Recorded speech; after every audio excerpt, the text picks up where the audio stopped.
Il y a deux yeux qui se transforment en un seul, qui est le blanc dans le blanc, et le blanc inclut tout ce qui est blanc. 43. La blancheur originelle illumine, monte et descend pour regarder ce qui est bouclé dans le faisceau. Nous avons appris que la blancheur a frappé et allumé trois bougies appelées gloire, majesté et joie, et elles brillent toutes dans un bonheur parfait.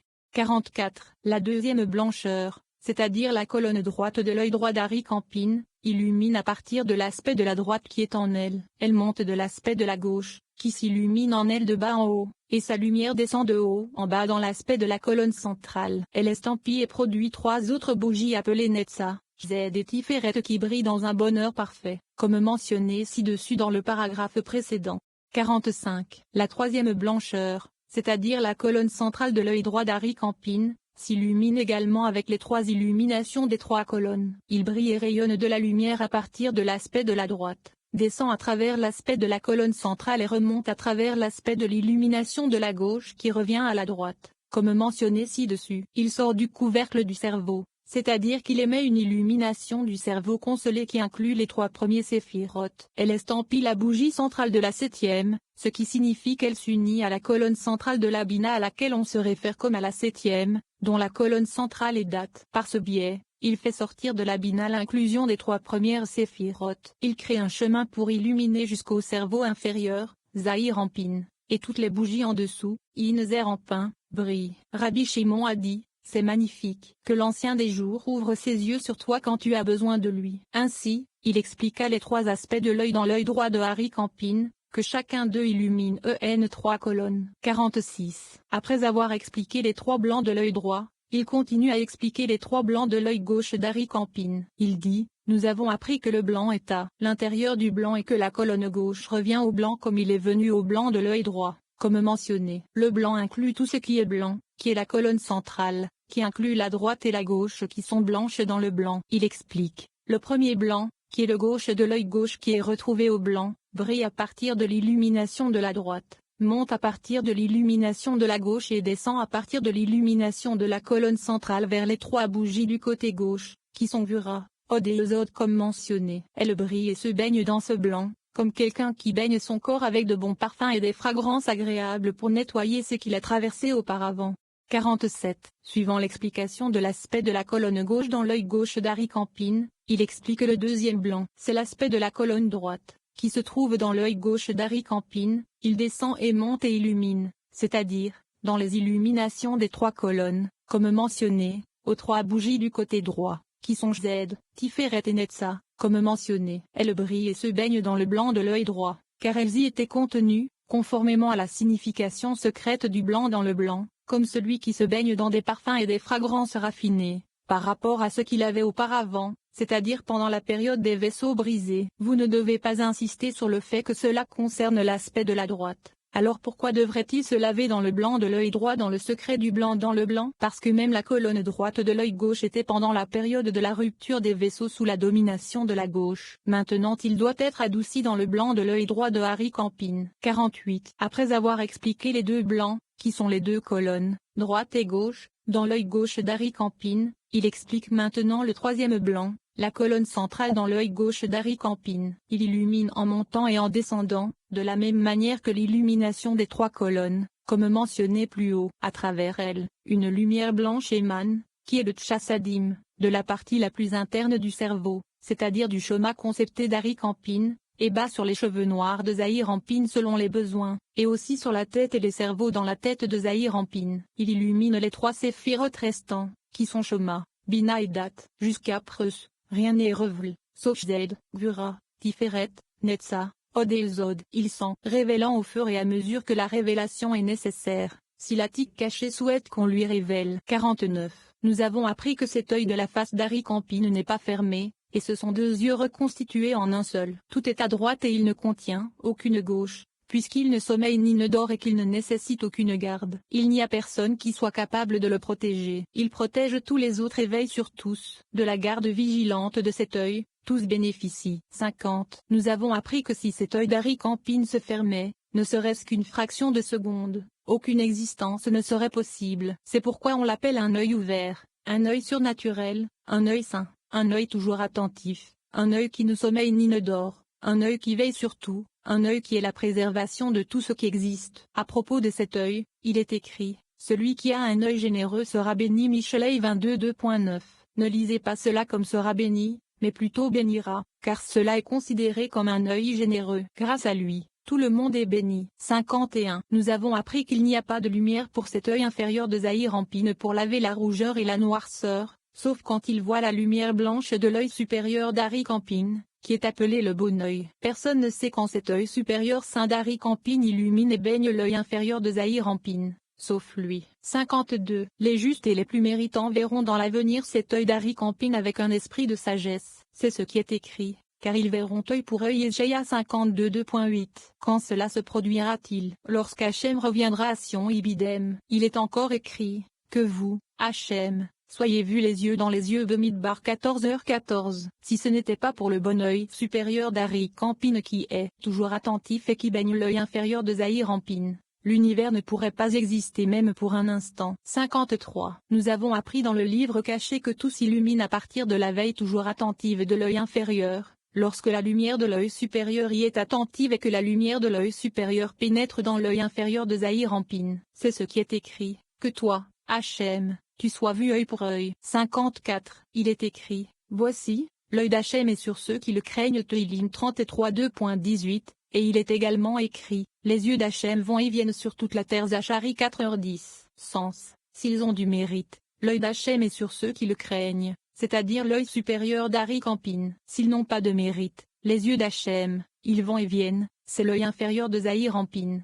55. Nous avons appris que la raison pour laquelle Joseph a mérité qu'aucun mauvais œil n'ait de domination sur lui et qu'il a obtenu le mérite d'être surveillé par le bon œil supérieur d'Ari Campine, c'est ce qu'il est dit. Joseph est un rameau fécond près d'un puits. Béréchite 49 2.22. Sens. Pourquoi est-il un rameau fécond? Parce qu'aucun œil mauvais ne l'a dominé à cause d'un puits, Ein, c'est-à-dire à cause de l'œil, Ein, dû au seigneur d'Ari Campine qui le surveillait. 56. Il est écrit, celui qui a l'œil généreux sera béni. Quelle en est la raison? Car il donne de son pain aux pauvres. Michelet 22, 9. Il demande encore, quelle est la raison pour laquelle on parle d'un seul œil? Il n'a pas été dit, celui qui a des yeux généreux sera béni. Il répond, viens et vois, dans l'œil inférieur de Zahir Ampine, il existe un œil droit et un œil gauche. Ils sont deux, dans deux sens spécifiques, le droit étant Tchassadim et le gauche étant l'illumination de Shoma. Cependant, ici, en Ari Campine, il n'existe pas d'œil gauche. Les deux sont considérés sur un seul niveau, tout étant juste, la signification du blanc dans le blanc. Par conséquent, il est écrit comme un seul œil, l'œil généreux sera bénéficieux et non pas deux, car c'est lui qui donne son pain aux pauvres mérite la bénédiction de l'œil supérieur d'Ari Campine, qui est un seul œil. 57. Nous avons appris que cet œil d'Ari Campine, l'œil toujours attentif, est toujours ouvert, toujours souriant, toujours heureux. Ce n'est pas le cas en bas, chez Zahir Ampine, qui est combiné en rouge, noir et blanc, en trois couleurs. Ils ne sont pas continuellement ouverts, car il a des paupières sur les yeux qui couvrent l'œil. Par conséquent, il est écrit, réveille-toi, pourquoi dors-tu, Hachem? Teilim 44 2.24. Ouvre, Hachem, tes yeux et regarde Lachim 19h16. Ce qui signifie qu'ils ne sont pas toujours ouverts. 58. Lorsque les yeux de Zahir Ampine se sont ouverts, il y en a sur qui les yeux se sont ouverts en bien et d'autres sur qui les yeux ne se sont pas ouverts en bien. Malheur à celui sur qui les yeux se sont ouverts et dont l'œil est mêlé de rouge, qui est la couleur du jugement. Ce rouge semble apparent contre lui et couvre l'œil. Qui pourrait en être sauvé? C'est-à-dire que celui qui n'a pas de mérite, le gauche est clair sur lui sans le droit, le sens secret de l'ombre rouge, pendant lequel tous les jugements sévères sont tirés de lui. Cependant, l'ancien des jours, c'est-à-dire Ari Campine, a un bon œil qui est blanc dans le blanc, et un blanc contenant tous les blancs. Louable est le sort de celui qui a un de ces blancs qui veille sur lui. À ce sujet, il est très certainement écrit, celui qui a un œil généreux sera béni. Il est également écrit, ô maison de Jacob, venez, et continuons à marcher à la lumière d'Hachem. Ésaïe 2.5. Ce qui signifie que nous devons marcher sous la surveillance de la lumière d'Hachem, qui est d'un œil généreux, comme mentionné. 59. Nous avons appris que le nom de l'Attique qui est Ari Campine est le plus caché de tous, et n'est pas mentionné ouvertement dans la Torah sauf à un endroit, celui où Zahir Ampine a juré à Abraham, comme il est écrit, c'est par moi-même que j'ai juré, dit Hachem. Béréchite 22h16. C'est le discours de Zahir Ampine, quand il jure par l'Attique. Il est également écrit, par toi, Israël sera béni Ibidem 48 2.20, c'est-à-dire le Israël d'en haut. Si c'est le cas, par toi, Israël bénira est adressé à l'Attique qui est Ari Campine. Il est également écrit, Israël, en qui je serai glorifié Yeshaïa 49 2.3. Il a dit cela à Israël et nous apprenons que Attique qui au main des jours a dit cela à Zahir Ampine, qui est Israël au-dessus. Les deux sont bons, car les deux explications sont vraies. 60. Nous avons appris qu'il est écrit, comme je regardais, des trônes étaient placés, et un ancien des jours était assis. Daniel 7 2.9. Il demande, quelle est la signification de les trônes étaient placés? Il a dit à Rabbi Yehuda, lève-toi à ta place et prépare ce trône. 61. Rabbi Yehuda a dit, il est écrit, son trône était des flammes ardentes Ibidem, et Attique Yomin est assis sur ce trône. Quelle est la raison pour laquelle il est assis sur un trône de flammes? Nous avons appris que si Attique Yomin n'avait pas été assis sur ce trône, l'univers n'aurait aucune possibilité d'existence à cause de ce trône. Quand Attique Yomin est assis sur ce trône est soumis et celui qui le monte règne. Pendant les périodes où il quitte ce trône et s'assied sur un autre trône, le premier trône est écarté, car la domination ne réside que dans le trône sur lequel Attique Yomin est assis. Rabbi Shimon a dit à Rabbi Yehuda, que ton chemin soit préparé et que l'illumination de Attique Yomin entre en toi. 9. Le nez. Cette section décrit le nez de Ari Campine, d'où émane la vie, la lumière de vie de la résurrection des morts, et l'esprit de vie appelé pardon qui souffle sur Zahir Ampine. Rabbi Ozi nous informe qu'à l'époque du Messie, tous les gens connaîtront Dieu et n'auront pas besoin d'apprendre la sagesse les uns des autres. Pendant cette période, Attique Yomin émanera un esprit qui réveillera les esprits d'en bas, les séphirotes de Zahir Ampine. L'esprit de chacun sera composé d'omniscience, de sagesse, de compréhension, de conseil, de puissance, de connaissance et de crainte de Dieu. On nous dit que le nez de Ari Campine est la vie avec tous ses aspects, tant dans ce monde que dans le monde à venir.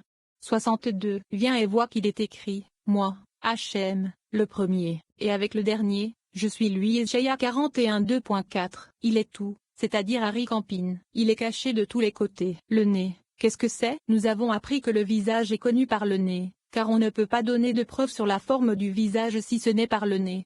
63. Venez et voyez quelle est la différence entre l'Attique et le Zahir Ampine. L'Attique est avec un nez. D'une ouverture est donnée la vie et d'une ouverture est donnée la vie de la vie, c'est-à-dire la lumière de la vie de la résurrection des morts. Ce nez est une fenêtre par laquelle souffle l'esprit de vie vers Zahir Ampine, et il est appelé pardon, car l'esprit de vie est l'illumination de la sagesse, et de la sagesse provient le pardon des péchés. C'est la satisfaction de l'esprit, le parfum de l'esprit. 64. Puisque l'esprit s'écoule de ses ouvertures du nez, un esprit va vers Zahir Ampine pour le réveiller dans le jardin d'Éden. Un esprit de vie en découle, avec lequel la descendance de David sera appelée à apprendre la sagesse dans le futur, car ces deux esprits des nostrils sont considérés comme Yesod et Malkout. Donc, de l'esprit de Yesod, la narine droite, il y aura un flux vers Zahir Ampine. De l'esprit de Malkout, qui est dans la narine gauche, il y aura un flux vers le fils de David. Le secret de Malkout. De cette ouverture gauche, un esprit s'élève et s'écoule du cerveau caché, qui est Shoma de Zahir Ampin, qui habitera Makshia, comme il est écrit, et l'esprit d'Hachem reposera sur lui, l'esprit de sagesse et de compréhension, l'esprit de conseil et de force, l'esprit de connaissance et de crainte d'Hachem. Yeshaïa 11 2.2. Il s'inquiète, il y a ici, dans l'averse, 4 esprits. Puisque nous disons qu'un seul esprit existe, qui flue de la gauche de l'ouverture du Ari Campine, que voulons-nous dire par les 3? Lève-toi, Rabbi Yosi, de ta place et réponds à cela. 65. Rabbi Yosi se leva et dit, au temps du roi Messie, l'un ne dira pas à l'autre enseigne-moi la sagesse, puisqu'il est écrit, et ils n'enseigneront plus à chacun son prochain, car tous me connaîtront, du plus petit au plus grand d'entre eux. Yirmeya 31 2.33. Pendant cette période, Attique Yomin éveillera un esprit émanant du cerveau qui est caché à tous, qui est le Shoma d'Ari Campine. Lorsqu'il transmettra tout cela, les esprits d'en bas se réveilleront avec lui. Qui sont-ils? Les esprits de Eneba. Ce sont les séphirotes sacrés de Zahir Ampine, qui sont 6 autres esprits comme lui. Il est écrit à leur sujet, l'esprit de sagesse et de compréhension, l'esprit de conseil et de puissance, l'esprit de connaissance et de crainte d'Hachem, qui sont les aspects de Shzed, Gvura, Tiferet, Netza, Od et Yesod dans Zahir Ampine. 66. Comme nous l'avons appris, il est écrit, puis Salomon s'assit sur le trône d'Hachem Midivrei Hayamim 29 2.23, et il est également écrit. Le trône avait 6 marches Imelachim 10h19, correspondant à Shzed, Gvura, Tiferet, Netza, Od et Zod. Le roi Messie s'assiera dans le futur sur un trône de 7 niveaux, dont 6 correspondent à Hded, Vura,